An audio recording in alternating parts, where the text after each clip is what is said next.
Hey everybody and welcome back to Let's Play Dragon Quest XI. So in the last part, we finished off, we basically were trying to get the Rainbough from the Sultan and the Prince, and basically the Prince said, nah man, can't do that, you've got to go off and do something else for me, because of the fact that, you've got to do something else for me because, you know, got to slay the Slayer of the Sands because he's a useless prick who, you know, is pretending to be a soldier and is, you know, a piece of shit. And so we've now got to defeat that. We had to defeat that guy the Slayer of the Sands, in order for him to get the Rainbow for us. So in this part, we're starting off. We defeated the prick. We defeated the Slayer of the Sands, and now the Prince is busy taking credit for all that bullshit. So, yeah, there's really nothing else for us to do at this moment except for let him take credit, the piece of garbage. Valuable contribution. You did fucking nothing, you piece of garbage. We did the whole damn thing. You did nothing. Fuck off. Jesus Christ. He's still taking advantage of us. What a piece of garbage. Really, Principal? That's how you're gonna play it? And what do you think they'll be expecting of you next, huh? And of course, Sylvando has the obvious point to make here, which is basically, you know, you can keep doing this all you want. You know, you keep, you know, getting people to do your dirty work for you. Eventually there's going to come a time where you'll be expected to do something and you won't be able to do it, and you'll get, you know, sorry, and you'll get pretty fucking screwed, you know what I mean? And eventually all the truth will come out whether you like it or not. And so, but he's like, yeah, but Prince Faris doesn't want to hear it. And so he's just going to head back to town, feeling like, you know, he's amazing, when he's really not. You're right, Sylvando. Nothing's going to change if he keeps on pretending. Damn right, Eric. I think the little boy knows that well enough. All he needs is a little push. And Sylvando's going to be the one to give him that push, I'm sure. I'm sure we'll bump into each other again soon. Ciao for now, my loves. So yeah, Sylvando kind of fucks off at this point. He kind of disappears off into the distance, back to Gallopolis. I don't know, back to the circus, I suppose. But anyway, so now we're done. But I want there are a couple of things that you can get. Like there are a couple of sparkly points, I think, here. Yellow eye, that is used for crafting. But yeah, we're done. So let's use zoom magic and head back to Gallopolis City. There you go. That's the one, buddy. And there we go. And away we go. Yeah, zoom is a really fucking useful ability, a really useful spell. It's especially becomes in handy for some of the side quests, because there's a couple side quests we're going to pick up fairly soon, I think. Yeah, fairly soon, where you have to travel back to where you're in the next area. No, sorry, where you pick it up in Gallopolis and then you move on to the next area, hand over this letter to somebody else, and then you have to zoom back to Gallopolis in order to give him the answer to the letter, as it were. And so it's a bit of a pain in the backside in that regard, and zoom makes that so much easier, so it's well worth it at the end of the day. I captured the beast, but I did not act alone. So yeah, Prince Faris is laying it on pretty fucking thick here. You know,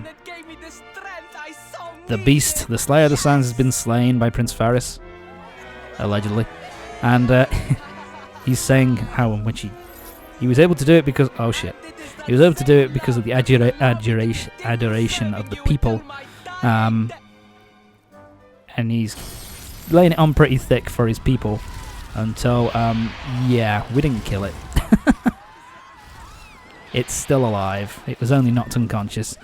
And so, now Prince Faris has to kind of put up or shut up here, boy. Because, you know, people of Gallopolis are going to get hurt here if he doesn't, you know, doesn't get, you know, doesn't get going.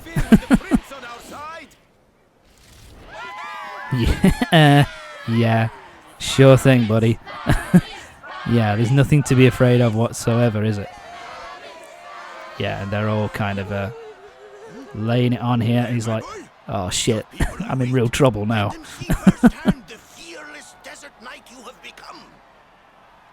Yeah, let's see what you do now here, Princey.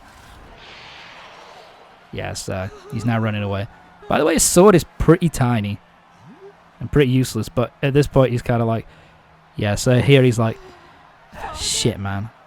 Father, He's looking back at his dad. He's like, he doesn't want to disappoint him, but it's just like, I can't do this. If I jump in and try and fight, then I'm going to die. Yeah, and guess who turns up at this point his kingdom, his to kind of help out little Princey here. Where are you, Sylvando? Don't stop. Ah, like a superhero, just turning up at the right moment. serves the weak untiringly, challenges the strong unflinchingly, and never retreats in the face of adversity. Damn right, Prince Faris. Get going, buddy. Do you want to be remembered as a miserable coward or a hero who died fighting to the end? Sylvando, isn't there another option? Maybe where he actually wins. I wish to be remembered as a knight of Gallopolis. Yeah, so I kind of like this. That Sylvando gives him the look, like he says earlier. Sylvando said he just needs a little push, so he gives Prince Faris the push that he needs to kind of show his real mettle, and to also kind of show that, you know, I mean, it doesn't go unbelievably well at this point, but you know, it shows that he can do it when he tries. And by the way, I call bullshit.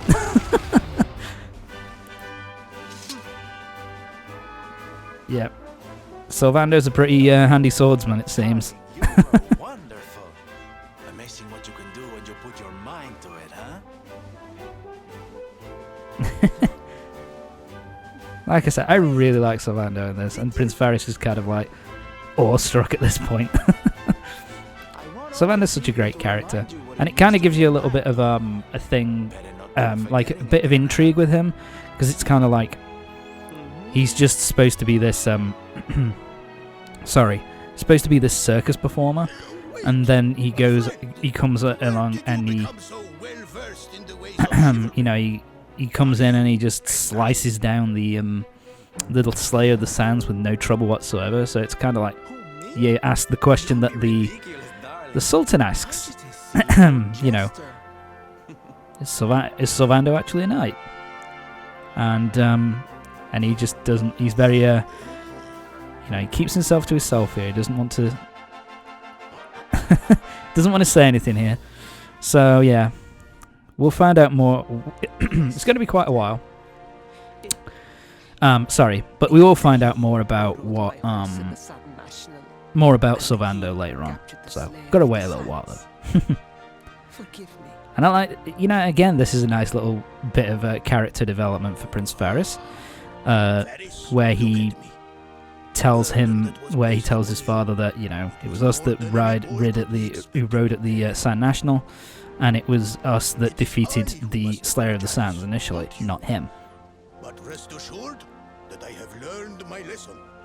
I will not make the same And mistake again. yeah.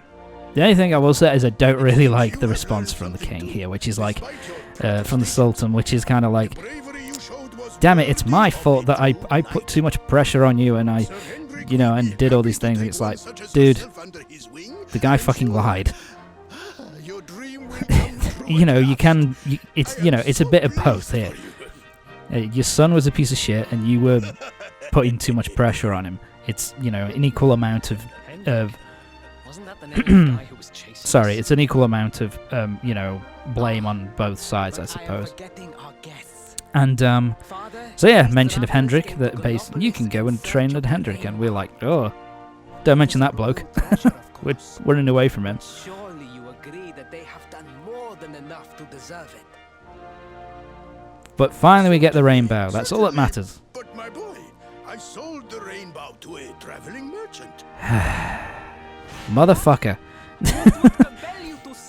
He sold one of the precious treasures of the kingdom, the Rainbough, to a traveling merchant. Did you not notice the grandeur with which we And yeah, I kind of like this. That, you know, are you blind? Did you not notice how much, how big the San National celebration was? That cost money, son of a bitch. It's like, oh, for fuck's sake. So yeah, in the end, we helped out Prince Faris not once but twice for absolutely fucking nothing. All I can tell you is that the merchant So annoying. Oh well. So yes, the merchant who he sold the Rainbow to has headed west to Gondolia, the next part of the kingdom, the next stop, for you know, our next stop in the game. And we've now got the Sultan's letter. I like this. And we got the Sultan's letter in order for us to get to Gondolia. So yeah, I guess all's well that ends well at the end of the day. I am sure, but please take this. Its value cannot possibly So yeah, and Prince Faris, you know, sincerely apologises to us, which again, nice bit of character change by him. Oh yes, and we get this. So yeah, basically this thing is something I don't really use all that much. So this is the crackshot crossbow. In this version of the game, in Dragon Quest XI-S, it's basically just used as a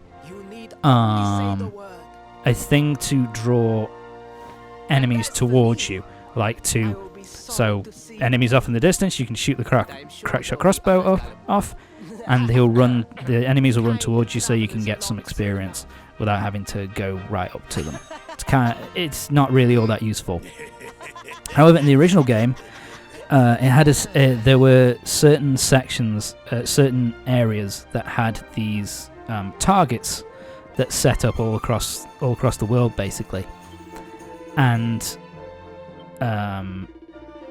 basically you destroy all the targets in the world, and you would get items for doing it, like rare items. So it was kind of worth having it in the original game. It just kind of turns into something not really useful here. But anyway, Prince Faris makes one more wisecrack about wanting to find the next set of rubes to help him in his missions. But what we're doing is doing the side quests, finishing off the side quests. So the first one gives us the trickster thing. What the trickster item does is that basically it increases our guile, speed, and charm. So it's kind of useful to give to Eric to help him steal stuff. And we get a recipe book from that dude, which basically allows us to create fur armor. So for fur armor for like the head and for the body and stuff. It's kind of useful in that regard. It's kind of useful to, you could always do with making more armor, and I let this play a little bit too long. But basically, we've got one more thing we can do before we leave Gallopolis for good and move on to the next section of the game. We have two cups to go through. We have the Bronze Cup and we have the Silver Cup. They're the ones that are initially available. And basically, there are a couple of races. Which are the first two, the silver one and the bronze one and the silver one, which is what we're doing now, are pretty comfortable and not really all that hard to complete. And you get, and it's worth doing it because you get, for completing all of them, because there's the bronze, silver, gold and platinum, if I remember correctly.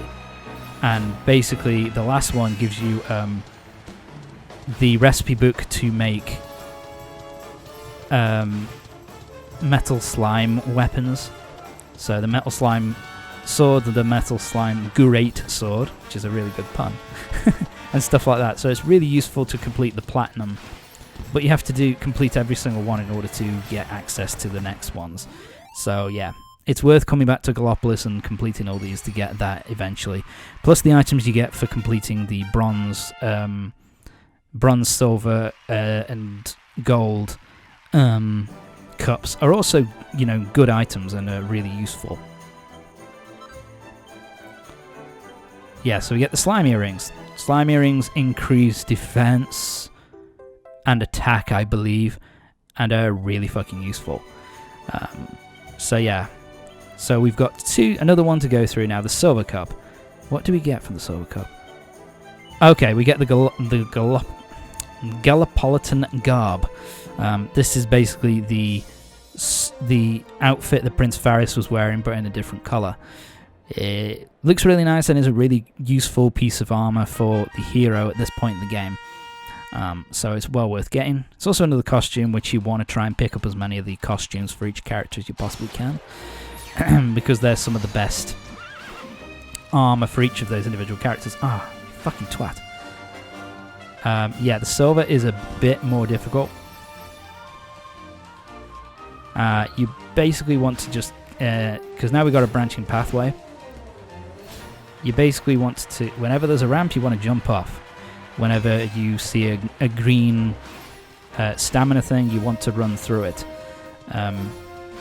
It's, you know, you want to hold down the sprint button as much as possible and use your drift very, very liberally, just to make it easier. I also like the fact that they change it up. So from the bronze to the silver to the gold, they change, and the platinum, they change up the layout of the map, which of the, you know, the racetrack, which makes it more interesting than just, you know, same track but you're going through, but you're facing off against more about quicker opponents and that kind of thing. So I kind of like that. But there you go, first place. And that gives us the Gallopolitan garb, which is a really, like I say, good piece of armor for the hero for this point in the game. Really useful. But that's all we can do at the moment. We can't get the gold or the platinum for, I think it's quite a long time. I think we have to get past the major event, which is halfway through the game, which I won't spoil. But we need to get past that point before you can go do the gold and platinum cups. So yeah, so yeah, we're gonna have to come back eventually. But now it's time for us to leave.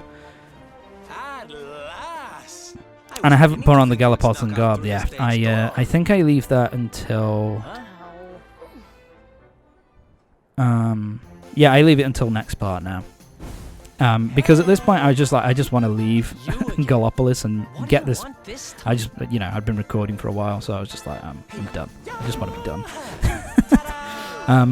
It was also a good point to start because I could do a bit of grinding and get Sylvando up to the required levels.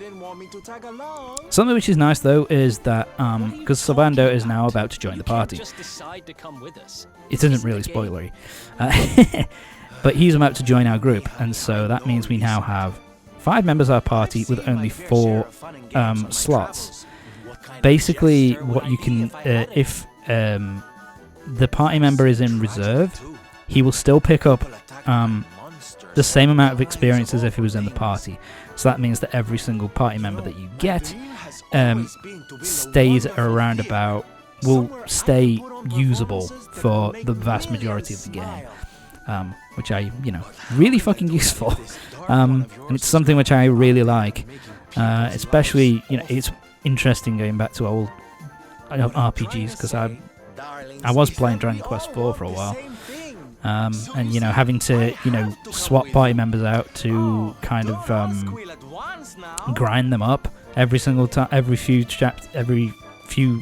hours was a kind of a pain in the dick. And Sylvando is now a member of our group. Best boy has arrived. Nicely done. So yeah, which means now we have to This guy really doesn't take head well off to for an answer, Gondolia. huh? Guess I'm part of the gang now. Go on, he's a good sword fighter. It'll be useful in a fight, so let's get on with it. Well, to get to Yggdrasil, we're going to need the Rainbough. And it seems that a travelling merchant has So yeah, taken it to let's Gondolia. give this explanation again. So yeah, He's probably hopped on a boat and set sail. and Sylvando has another good point here, that basically at this point, he's probably long gone. He's probably got on a port, he got on the ferry, or got on a boat and kind of disappeared off to anywhere. It could be anywhere at this We point. don't have time to be riding the ferry with the little people. Are they all short? What's going on? I was expecting Veronica to have a bit of a retort there. Kind of like, what's wrong with little people? But whatever. Luckily for you, I happen to have picked up a lovely little number. So, yeah. Season sales. So Sylvando has his own boat. So that means that with him in our party now, we can head to Gondolia, and then if we can't find the merchant there, we can head off to anywhere else in the world to try and find this, to try and find out where the fuck he's, where the fuck the Rainbough is and where he's gone. Where the old girl is docked, And yeah, and his boat is docked in Gondolia. Isn't that really useful? So what are we waiting for? So yeah. The ocean beckons, shipmate. And yeah, it's at this point where the game kind of opens up. Once you got past the Gondola section, it's where the game kind of opens up, and you can kind of go off and do different things, and and the rest of the world kind of opens up for you. But anyway, that's it for this part. Join me next time when we'll be making our way towards Gondolia and trying to find this merchant who's bought the Rainbough of the Sultan, the fat bastard. Anyway, see you next time.